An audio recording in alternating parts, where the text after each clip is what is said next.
Puma by Palomino. Rated R. On the 17, I'm with up here, the legal guardian. Let's see what we got up here. Oh, we can't go up there, got a railing. Gotta go around. Had to move my scaffold. Da da da da da da da da da da da da. Alrighty. What are we in for on this? A couple more walkboards right here. You know what I thought was smart by Palomino is the fine engineer who figures when you take a big old shit, you want to smell it all the time, so they put it right there by your vent. Boy, that's got to be great. A lot of plumbing too. You got 4 here. But that is the stupidest thing I've ever seen, especially on a coach like this. When we open this up, I'm moving that. Who wants to smell all that? I saw that on another one. We had to move it. Who designs this stuff? Okay, so here's our skylight. This is, look at there. He says, hey, he said I had to put a new skylight on. Well, what's wrong with the skylight? I mean, if it keeps water out, that's a plus. But I'm going to tell you right now, that's an interior skylight. And you can tell from the flange. But, hey, if it keeps water out, that's what we got to do. This is the Dacor or something similar like it. And it develops these craters. That's what happens when the UV light hits it. It starts to break it down, and then they say, put more on, moron. That's what I want you to do, slobber it up. And he said, oh, this stuff will last. Oh, yeah. It doesn't work. It doesn't work. I've showed it again and again and again and again and again. So, but, I mean, it seems like it'll stick down there pretty good. But once you get those, like these craters, these little fractures right here, see it coming around, it goes that way.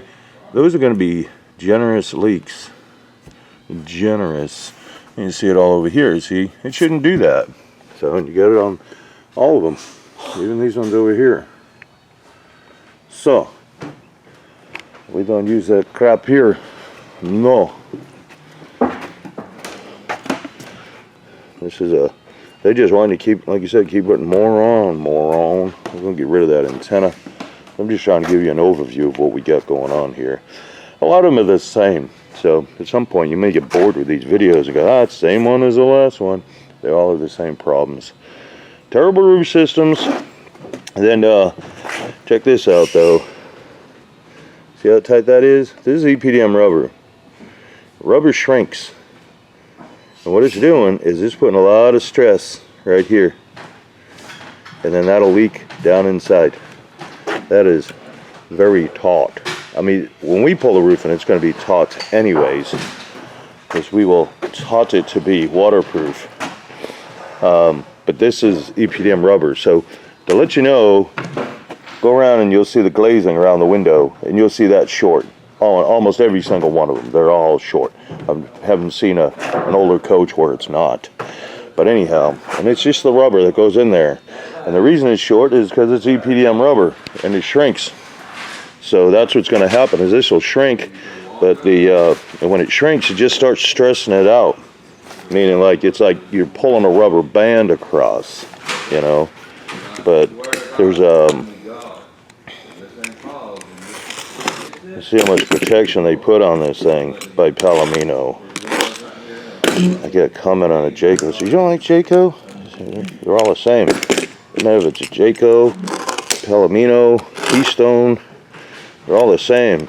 They're all designed to get them slapped together. Jayco has a video. Look at there.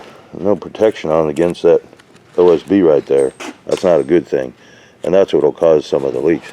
But they're all the same. Every one of them. They just want to get them done, get them built, get them out, get them sold. That's it. So they don't really care. Jayco does have a video. Jayco does have a video where they brag about being able to put a camper together in 7 hours on YouTube. 7 hours. I couldn't put a roof on a doghouse in 7 hours the right way. This is a soft spot. Someone had to note that for me. Like,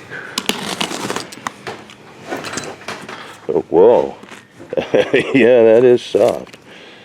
Yeah, probably because of this here, right? That's my guess. We have to replace this sheathing. This will probably cost $4,000 to replace one piece of sheathing because lumber has gone up crazy. I think the sheathing's going to be like $3,999 or something. But that's just a leak. That's a joke. It's not a joke about it going up that high, though. It is. Ooh. Yeah, get a leak. So, we'll get that.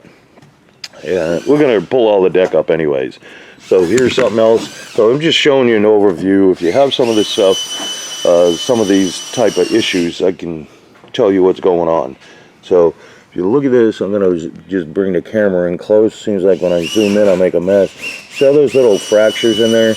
I call that eggshelling. Some, now on a commercial end, they're really big on like a tar and gravel and some other type roof systems, but particularly bituminous type roof systems. They call it gatoring. But it's not just so small, it fractures. I just call it eggshelling because it looks like a hard-boiled egg when you're going to crack it. So that tells you you're at basically you're at the end of the life of the coach. That's done. It's cooked. So we got another problem right here. You can see where the water was plumbing up.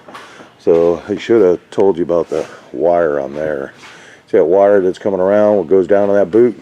That's almost a dead leak all the time. Pull that rubber boot up. Pull it right up. Load it with some caulking and shove that boot back down because it'll go right down and it'll leak into the coach. And probably just be chronic leaks. It's just raindrop water that'll come down and just eventually it'll work its way over there. So you want to take care of that. We got a leak here. Had that leak there. A couple other, here's another one right here. So like I said, this roof is toast. So we'll tear it all off. Then we're going to open it up. We're going to check out my AC guy already pulled the AC off. Oh yeah, there was something else I wanted to show. Now this particular model has it's bolted down through the roof. They actually just screwed it right down, which is crazy. Meaning that typically they go inside and you can pull it down, there's bolts that go in. This one they screwed right through the actual roof. I don't endorse that, so we're going to change that problem. But all of this, it wasn't taped. All of that over there. So all the air was going up inside underneath, the roof here, basically in the attic area, if you want to call it the attic area. It was all going up there. What good is that? Not very good. The two problems come with that. One, the problem comes where you can develop a lot of condensation, especially in the summertime, because the roof is now hot and it's got that cold air underneath it, right? That could be a big problem. And then you could end up with some moisture issues. Also, you're not getting the efficiency out of the unit to cool the whole camper, coach, RV down. So, all right. So we are going to tear this roof off, and we're going to find out what the heck is going on underneath this thing. And then we're going to commence to repairing it and putting a new roof on. That's the plan. So, then YouTube also told us that they reserve the right to put ads on our videos even though we demonetize them. We did it. We demonetized them. But I guess they found that out and said, hey, we're not making any money off of this guy. So we're going to reserve the right to put videos on there. So anyhow, if you see videos, it's not our doing. Or if you see ads on there, it's not our doing. All right, let's get to work, and we shall keep you abreast of the situation. All right, let's give you an update. Got the roof off. Look at this mess. Had some bad insulation. We just took it all down, and now we're going to mold kill it, and then we'll see what's going on with it. But a lot of it looks like it's water stained. I don't see any like mold. We may have to fix a couple of these ends, and then I want to check this out. That seems solid right at that spot, but I want to check it all. Meaning this is just a band, connects all the trusses, screws down to the wall. So we just want to see how bad it is, right? And so we're going to take all of that up, and then some of that insulation was good. Then the next thing we're going to be doing is we'll get this insulation out of the way. We're going to look. There's a hole right there. We'll fix. Yeah. Right there. We'll put some tape on that. keep the cold air in the coach. And we just look for any joints in there to make sure they're okay. Then we're going to be looking for wires. That a lot of wires come up, maybe on the other side, maybe some down here, but all of this is coming up anyways.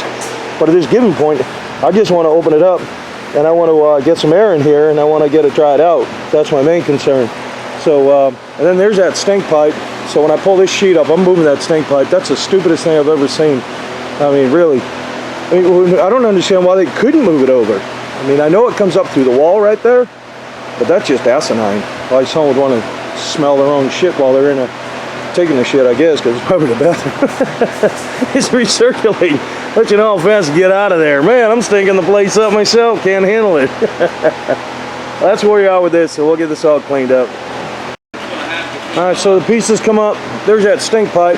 So I'm going to figure out how to move that. I'll put an elbow on it. I don't want to move it over there. It doesn't make sense to move it right there. It's still in the line of fire. So I'm going to see if I can either move it that way, or I doubt I could squeeze it above the ductwork over this way. But what I could do is probably just tap into the ductwork and then put a hole here, and then it would come this way. And now all the stink, when it does come up, it'll get in the ductwork and it'll flow much better, you know. I mean, that was a better design, I would think. I'll figure something for it. Here's all these wires. So they all come up through the wall, and there's a metal piece right in here. It's called a ferrule. That's called a ferrule. There's another one there. These are your 120 lines. These are your main ones. Look at that staple right there. So one of the things that always concerns me, I'm going to see if I can get in here so you can see it. You can see this one. I'm going to zoom up, see if I can get in there. See that scoring? That's what it does. And it could compromise that wire. Now you go to throw whatever this goes to. It looks like it goes to the front, but you go to plug something in, or, you know, more than likely plug something in. When you do, you know, that if that's compromised, you can get a short. Let's check these ones here. If I can't really pull them up. There you go. Let's see how to check these ones. That's not cool. That's such an easy fix. This is what I say, all these campers are all the same. I have people ask me all the time, which one's better than the other one? They're all the same. You take the decals off and you deconstruct it like this. You couldn't tell one from the other. You couldn't tell one construction like design and say, hey, that's so-and-so and this one's another one. Nope, they're all the same. So, but the shame about it is this is like literally a 3-cent fix. No joke, maybe 5, maybe a penny, 4.5 cents. It just takes a little plastic bushing to put in there, and they're actually an electrical code on any residential and commercial work. If you're running conduit like that, you have to have something to protect it. They wouldn't let that fly. But these manufacturers, they don't have to follow all these codes. They have to do RVRI when you see it on the side of the coach, and usually it's down around the front by the door. When you see it, that's the RV Industry Association. And in order to get certified to do it, you have to promise. That's a key word right there. Promise you'll build it on a new frame. That's it. We were going to get RVI certified and just start building them ourselves. But that's going to be down the road because we got way too much of what we're doing at this point. But my point is it doesn't take much. So, you know, anything they do like the GFCIs, that's really a lot for them as well. I got this wire hanging right here. I don't know what that goes to. Oh, there you go. That's even better. I'm glad it wasn't hooked or not and it just left there hanging. So, but they don't have to abide by much codes besides, like I said, a couple of safety standards and DOT codes so nothing falls and flies off down the road. Otherwise, slap it together. Slap it together in 7 hours. You can see that truss is all gone right there, so we'll fix that.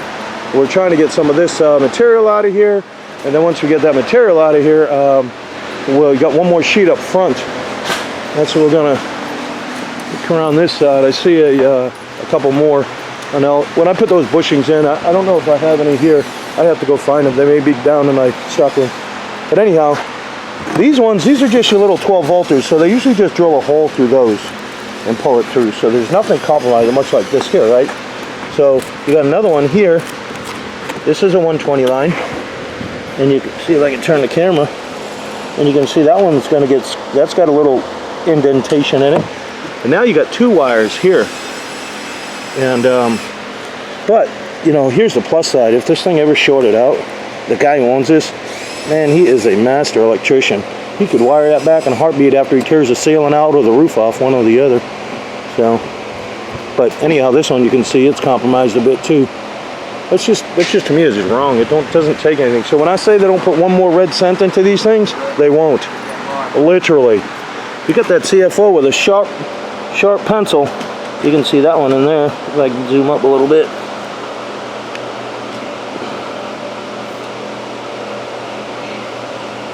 You see that crease? So these are all the things we want to check. We want to get that fixed before, like I said, if it does, him being an electrician or not, something's coming up to get fixed. So, but we obviously taped all this up. That tape looks pretty good right there, and we're going to check them all. So all the decking's coming up. Something else to keep in mind, look at this, how bare it is. No glue at all. There's nothing on here. And that's why these things start racking apart. All they do is just, we use staples as well, which is smart. You can't put screws in here. Some people say, oh, screws hold better. They do, but if you put a screw and a screw and a screw and a screw and a screw all the way through there, you're going to split that wood. So you definitely want to use staples, but you do want to glue it down. So, but they don't want to do that. That's extra money. That's extra money. They used to do it years ago, prior to like the 2006 or so, before the recession hit. They were gluing them all down. And then they were like, hey, how can we save money and still get coaches out? Hey, do we have to put glue on there? Well, now they save the money on the glue. They save money from putting the guy to work to put the glue on there. So they save that labor. Then they save the taxes that they have to pay for that guy, the Medicare, insurance, and blah, blah, all that gets penciled in with that sharp CFO pencil. And then they go, hey, we don't need any glue. Will that make it 365 days? Yeah, it will. Good, because that's the only warranty we're giving them. And the side part is the customer's the one who ends up having to pay for it when it fails. So that's why we stay so busy. We got folks in here, even with newer campers, and they're just floored at how crummy they're put together when we show it to them. We got a Mobile Suites coming in here. And that Mobile Suites, that guy swore that Mobile Suites told him that thing is glued down, boy. It's built like a tank. I said, oh, really? I said, go watch them on our videos. Because ask them when they started doing it, because they must have started recently, because the ones we worked on, nah, they're not quite like it. So, but anyhow, let me get to work here and clean some of this up, and we're going to let it dry. We got to still hit it with mold kill. I'll give it a couple of licks of that. And we're going to get all that trash down there. We're going to get all that down. Got to get the fork truck, yada, yada, yada. Okay, I've said many times these are not DIY videos. I've been on YouTube and I've watched some crackerheads really put some crap together and it don't work. So what we had is the ends here. We had quite a few of them all rotted. Like this one's all rotted. So what you need to do is you need to make the whole profile up like this. You see, and once you get that, then it locks in like this. That's where you're going to get your strength back. You're not going to get it back any other way. Once you get that done, it gets glued and you can screw it all together. Take yourself, this is just a piece of glue on. You're going to put it on the side. You're going to glue that, and then you're going to staple it all in. It's going to act like a gusset. Obviously I got to make a notch back there, but you're going to get this in there, and that's going to lock everything together. This is going to be stronger than the other side, for sure. So, but that's how you do them. So we've got a couple down here. Like I already got this one in, see? And I haven't put the screws in yet, but it's all glued. You get it all glued in there. But once you get it all glued in there and everything's right, you get your angle right and all that jazz, then you're going to take your piece. And like I said, we're going to take these and we're going to just, boom. These don't have to be 100% accurate. You can see like this little one. This is just some scrap I had kicking around. All it's doing is trying to lock those two pieces together until all that cures anyways. And then we just staple them in. Okay? We're just going to staple it in there. And that's a badass staple gun. That's the gun you want. I'm telling you. This thing here, you can, as fast as you can pull that trigger, is as fast as it'll go. You can watch other ones on the YouTube and they'll show you. That thing will go nuts. But the only bad part about it is, like, I use that big, huge battery on there, and it gets heavy. But the plus side is, gee whiz, you could have some awesome forearms. Your wife be going, hey, you been working out? No, I just bought a new stapler. Look at there. So your Popeye arms. So that's all done right there. That's it. So then the next step, see, we got, like, over on that side, we got a belly under there. So we're going to go inside, we'll jack it up and put some glue on there. That's how you do that. So we rearranged some of these wires, just a couple of them, because they're all twirled around and everything. So I got all that straight. But there was quite a few of them. This is a band. This band is all blown. It's all rotted out. So I've already tore that one out. So So I'm going to tear this out too. It's all rotted. If it's rotted, it's no good. You can see it all crumbling away. And all this does is just lock all your trusses together, and they screw it right down into the wall. So again, these aren't DIY videos, but again, I've watched a couple of few crackerheads on there do these things, and they're driving screws in, and I'm going to tell you, these here, everything you do, if you plan on this little technique, now I stapled this one in, and you can screw it in, but if you do, pilot hole it. You're going to split them. You're going to split them, and then get yourself some the right screws for it as well. So if you're going to use what they call bugle head screws, which is like a drywall screw, because it looks like a bugle at the end, then you want to countersink it. If you're going to use a pocket screw, then you want to make sure you countersink that a little bit to accommodate. These pocket screws are the ones they use on furniture typically when they do their build. See how flat the head is up underneath there, that shelf, so it'll pull it down. So the bugle heads are a little different. They got kind of like an angle, so you want to make sure it's sitting. If not, you're going to split the wood, and you just torque it down.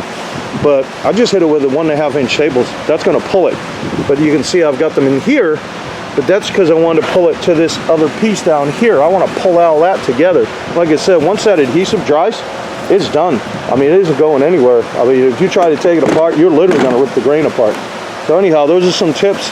But again, I'm not endorsing this to be a DIY, but I'm just showing you some stuff here because I've seen so many people do it. And I'll get on their channel and I'll tell them, I mean, you're not doing it right, because a lot of people look at those channels and go, oh, he must be an RV guy. He knows what he's doing. And he's a chucklehead.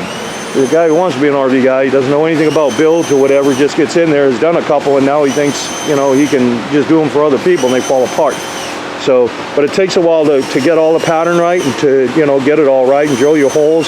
If you do those, see how we got the hole back there? Do not do a square cut. Make a hole, like with a hole saw, or a mortise bit or something. You want to drill them out. It'll have more strength when it's round than it will if it's cut. If it's cut square, it'll be more prone to crack.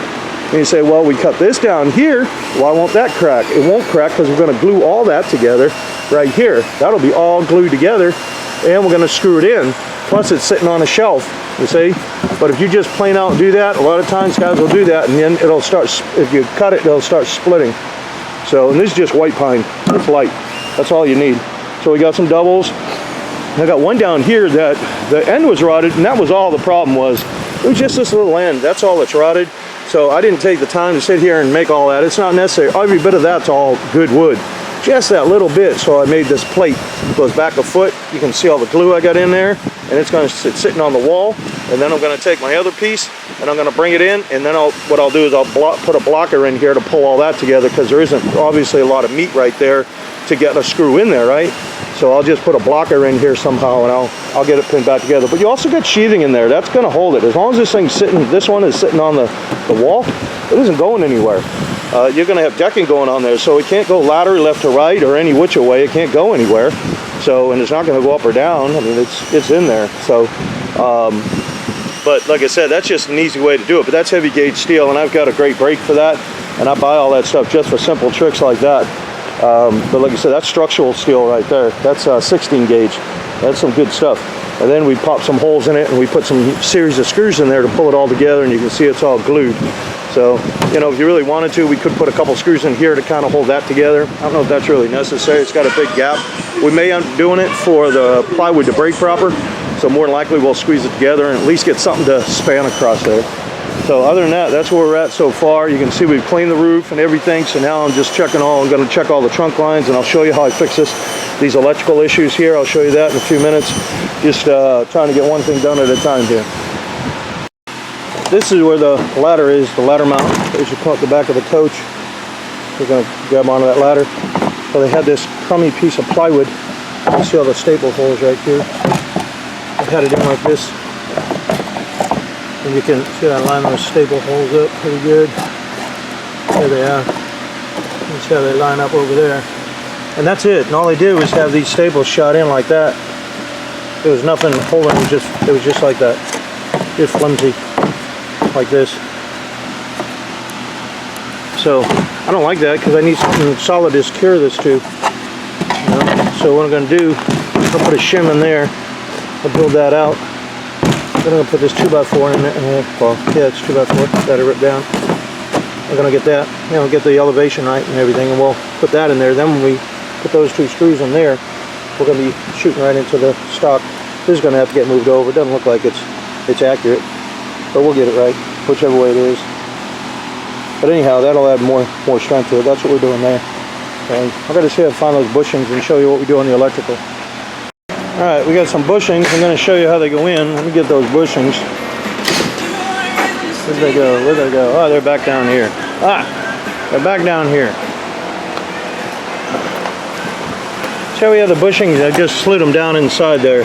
They go in, there's that metal ferrule right there. Maybe you can see the metal ferrule underneath it. Alright, so this slides in there. These are electrical code. You can't get away with this stuff. That would never pass any inspection. That's for sure. So now this coat's going to move. I just want to make sure it doesn't want to move out of place. So I'm just going to put some caulking on there on this one. Some of the other ones sit in a little tighter and they go in a little deeper.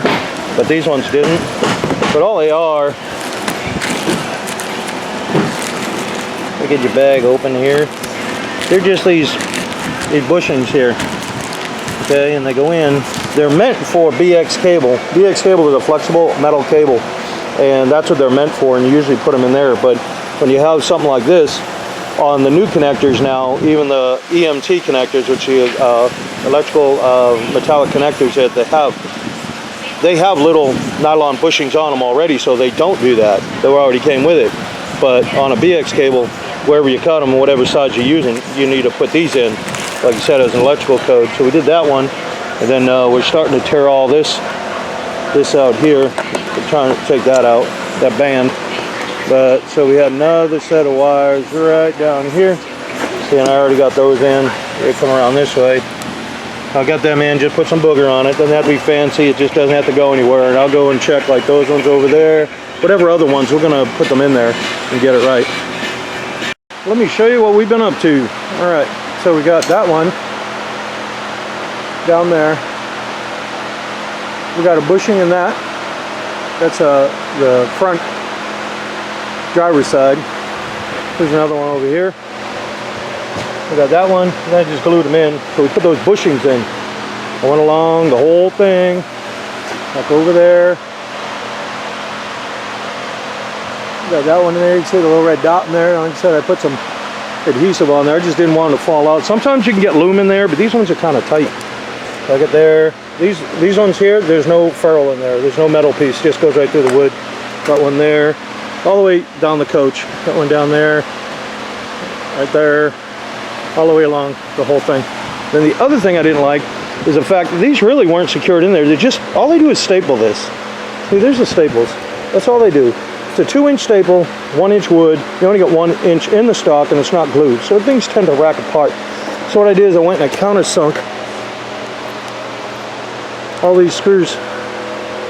Countersunk them all in there. And these are the screws I use, big construction screws. But you need to countersink them because and drill them out if you plan on doing this yourself, because you'll split them.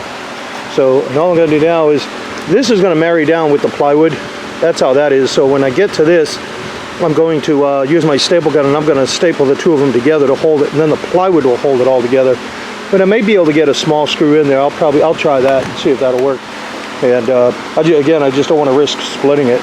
But the staples will be able to at least pull it down and hold it till the plywood can come over there, because then when the plywood shoots all in here with the staples, I'll shoot in here, and that'll lock it all in.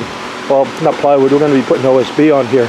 So the other thing I want to do before I close up is I want to check all these trunk lines. I want to make sure they're all set. There's a splice there, or a joint. And then, you got a ductwork here. So I'm just going to check to make sure that they're okay, and check the end. So we'll check all those, and if they're good, then the next thing is vacuum it out a second time, and we're ready to rock and roll. So we got that whole new band on that side. We ran it all the way down. It's a brand new piece that I ripped down. And then over here by the ladder, I put in some blocking, and that'll help. So now when I put these down, I'll have some solid blocking in there, so I don't have to worry about just screwing right to the OSB. So there's the new piece we put in. And again, you got to countersink everything. You're going to split this wood. It's just thin. So, and that's what takes some time. So you can see how we got all these all screwed and glued and tattooed, and all the trusses put together. Those are strong as heck. Plus, again, I put all the screws in there. You can see I countersunk and put all the screws in there. And let's do it right. here's something that's just really amazing. So this is your slide out awning right here. Okay, that's what this is. Here's a slide out. You can see it ends right there. Over here. You can see it ends over there. So that's a slide out awning. And you can see I was pulling away because they use these crummy ass little tiny screws. You can probably see one right there. Yeah, it's little pissant screws. They're like, you know, one inch, 1 1/4 if that. But they don't go into the stock. So I'm going to have to take all those screws out and make sure that gets remounted back in there real nice. That's just stupid. But, you know, get them built, get them out, get them sold. So when people say, hey, which one's the best? Again, they're all the daggone the same. They really are. You can see we got all the new piece in there. And again, all the screws. So we're good to go. We're ready to just vacuum it up and try to get some sheathing on it. That's an antenna. And that's the way they did the ladder. That's what I was trying to show you. And that's the way they do it. So then they put the decking over it. And that's just supposed to be like an extra piece underneath the decking. To be able to, an extra piece underneath the decking, just to probably give it a little more stock under there, but I don't like it. But we're going to be putting an automatic antenna on anyway, so I'm going to end up moving that over here. I'm going to pull that wire over here. It's going to be an automatic. Then they make little, just little, what do they call them there? The bumper pads when you open your door, and the door knob may slam against the wall. They got these little sticky pads that you can put there, the protectors, the wall protectors, and you can just double-sided tape, so that's all they make for those anyways. Winegard makes it because you end up with a hole in your ceiling, so it just covers it up. But that's all we'll do it. So the other thing we still got to do is, I don't know if you see that gap underneath there, and there's definitely one here, fit your whole hand under there. I'm going to glue all that back together, and we're going to go press it up, and we'll let that sit, and we'll check like that one down there. A couple of them going along the way. That one down there looks pretty bad too, so we're going to check them all, and we'll glue them, and then we'll just put some jacks up underneath it and get it tight so it's not sagging. And then I figured out a solution for this stink pipe over here. Gee whiz. So what we're going to do is I'm going to put an elbow on there, and then it'll elbow back, and then it'll elbow this way to the front. I'm going to bring it over here. It's going to sit right in front of that vent right there. That's what we're going to do. No sense of putting it in the back. That just doesn't make sense to me. So anyhow, that's how we're going to handle that one. And this way, when he opens up his vent, I'm almost tempted to even do this one here the same way, because, I mean, if he opens his vent up, that's real close. You're probably going to get stink coming in from that way. So I may do both of them. I'm moving both over here, one on each side of this ductwork in this bay. That's on the plan. So you can see, like right here, they don't glue these ceiling panels on. All they do is they just tack them. And they don't tack the whole, like that whole thing isn't tacked at all, that truss. It's just tacked where they join pretty much, like these doubles.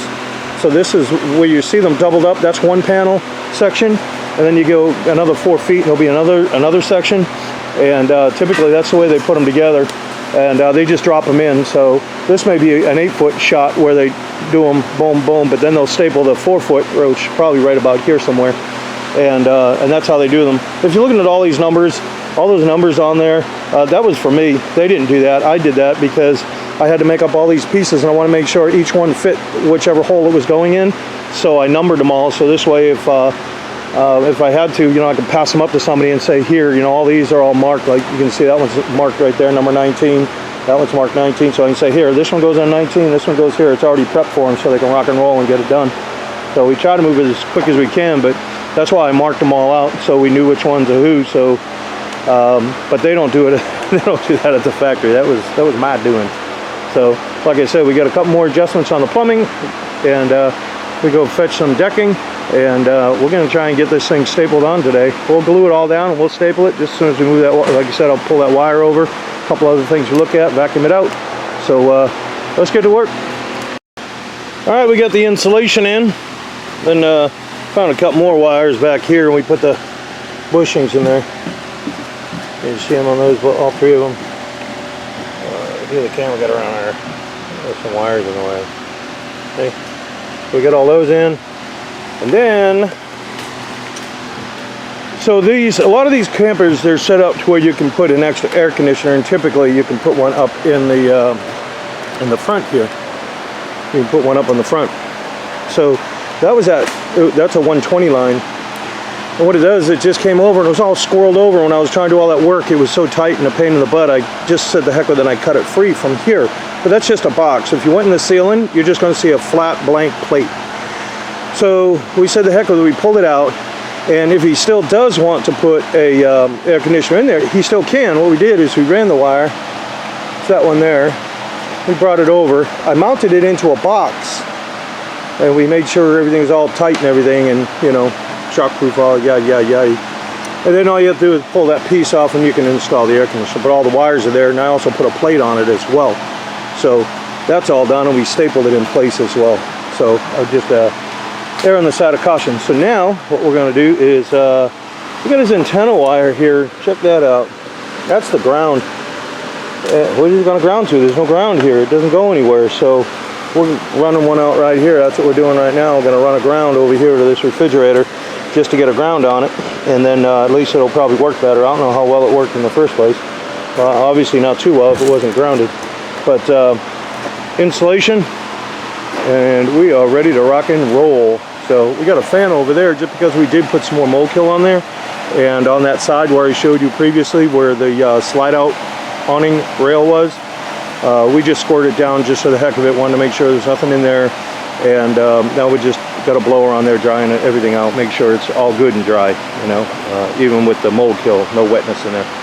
And that's that. So right now, like I said, and I moved the antenna. I'm going to move it over here. It was originally here. I'm going to put it right there, and then the radio is going to be right over here somewhere. So we'll have those, and that'll be easy peasy. And we're starting to rock and roll here, get some work done. Oh yeah, let me show you the stink pipe deal. I almost forgot that. So I rerouted both of them. That did not make sense to me. So we just brought them around here. At least this way, when your vent is open, they're this way. They're not in the vent area. I couldn't get them too much further anywhere else. I'd have to run them all the way down the roof. It's just a vent. But, you know, we glued them all together, and you can see all the primer and everything. Put them all together in there. So we moved them out of the way. So now at least when you open up the vent, you're not going to get all that. The stink pipe was originally right here, remember?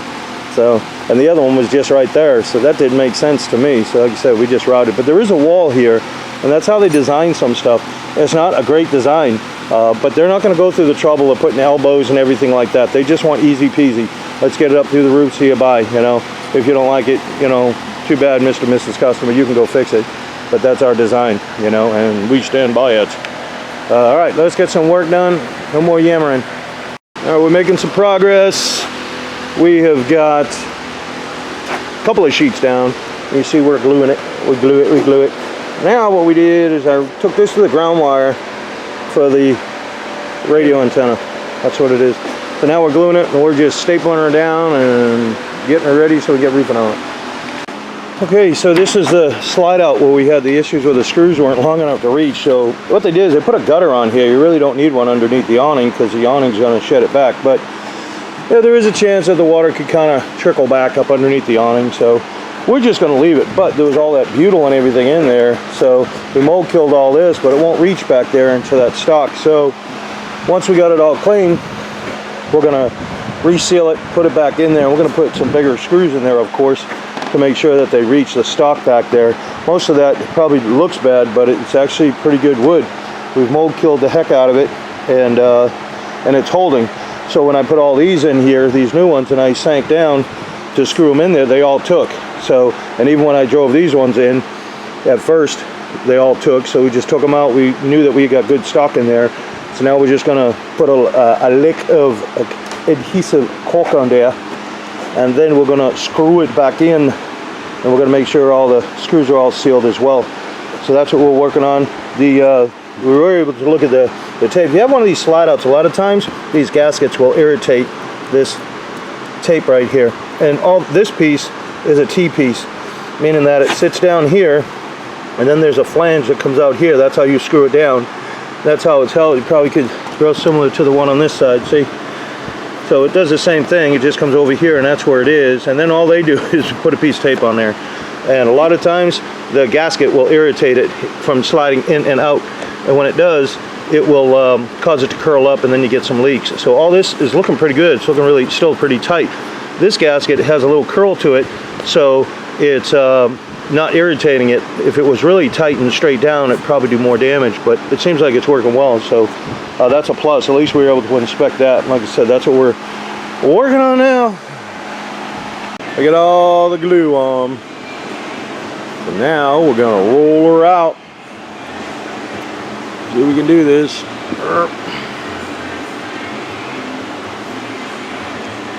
I'm gonna put the camera down so I can roll it out. All right, so now we already got it rolled, and we're gonna flip this side, and we'll do it, and then we go over it with a big roller.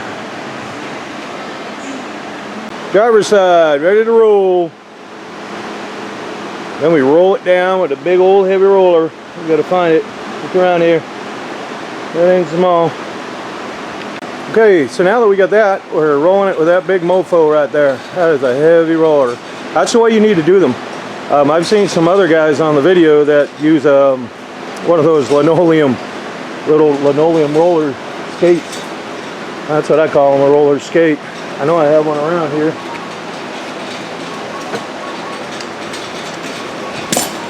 That's not going to be heavy enough to roll that down.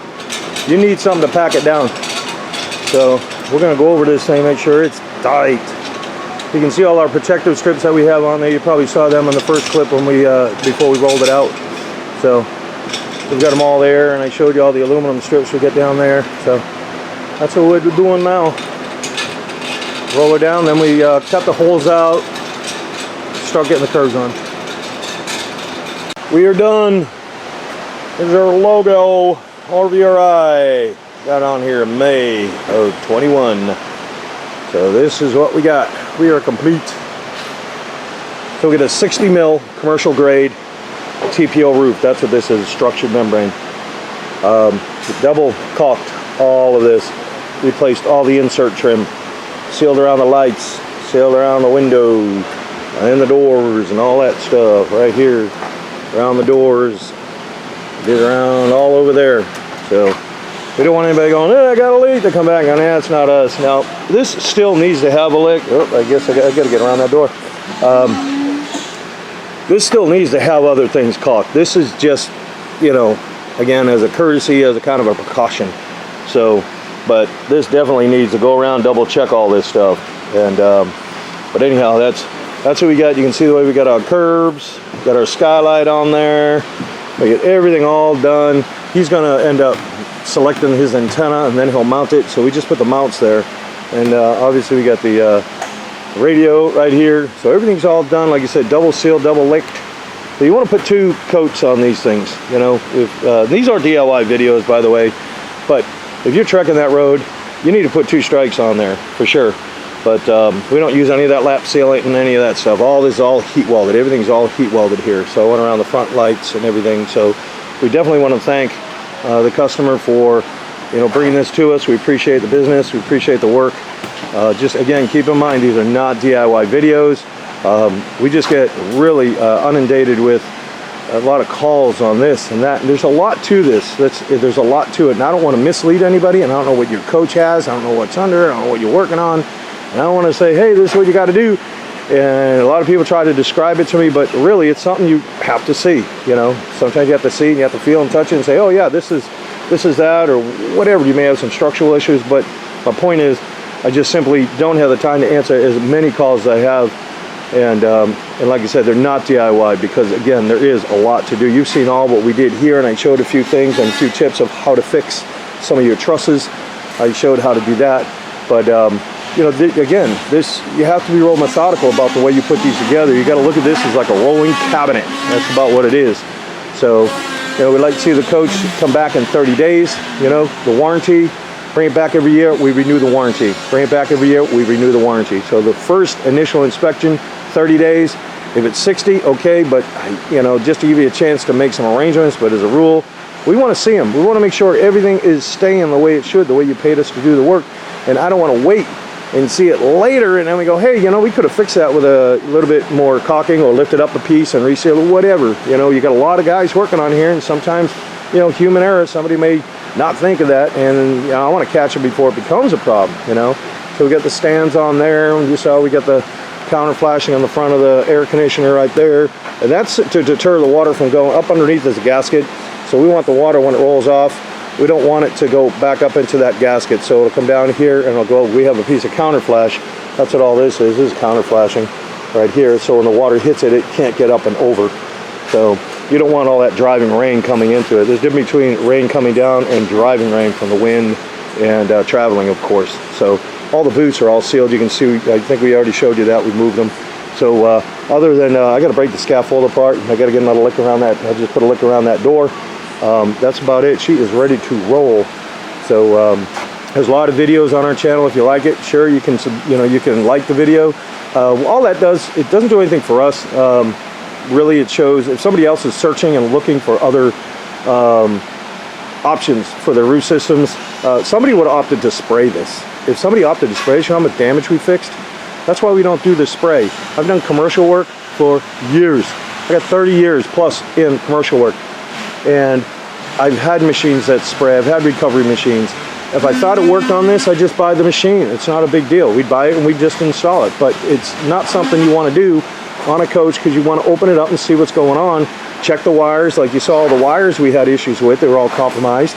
And if you were to spray over that, you'd never see it. You never see all that stuff. So, and it still doesn't solve the problem of water getting in. So especially like on air conditioners, I know on our channel we have a video. It says even Flex Armor, I think that's who it is. RV Armor, Flex Armor, and RV Armor, whatever his name is. But anyhow, even he thinks we're better because I show, how we put the roofs together, and there's a comparison. But it is on our channel. But on his video, he explains that on an air conditioner, that you will have to, within the 1 minute mark, he said, if this was a commercial roof, you'd have it up on a curb and you'd have flashing and counter flashing, and that's exactly what we do. So he knows that's the right way, but they don't do it that way, So if somebody wants to truck that road, they're going to come back, and we'll probably see that coach and have to put a new roof on it. There's another guy up on the channel that we watched. He put a roof on a Discovery, and I would not endorse that process that he did. He actually put a commercial roof on there, but I guess the guy wanted an RV roof install roof, but didn't want to travel this way or didn't have the money to do it, so talked them into putting on this commercial roof. Again, I did not endorse that at all. I watched that video, and I don't think that's something that they should be doing. I think they ought to stick to their tech work, like air conditioners and things like that. And I'm not trying to knock the guy. He's a great guy. I've chatted with him a couple times, just on corresponding through YouTube and so forth. But like I said, when I watched him put that down there, it's going to leak. So there's a lot of steps to it. So that's what I'm getting at. There are a lot of steps to what we do. So I just don't have the time to go over everything. So anyhow, I'm not trying to be a YouTube star. That's why you never see me on here, because who cares what I look like? I'm just trying to show you our work. If you're seeing ads now, I know on my other videos they said we demonetized it. YouTube sends us a thing and says we don't care if you demonetize it or not. We're gonna put ads on there. So we had to go back and do the ad thing. So we apologize for that, but that's a YouTube thing that has nothing to do with us. Like I said, we appreciate the customer coming in. We appreciate y'all watching, and we see you on the next one.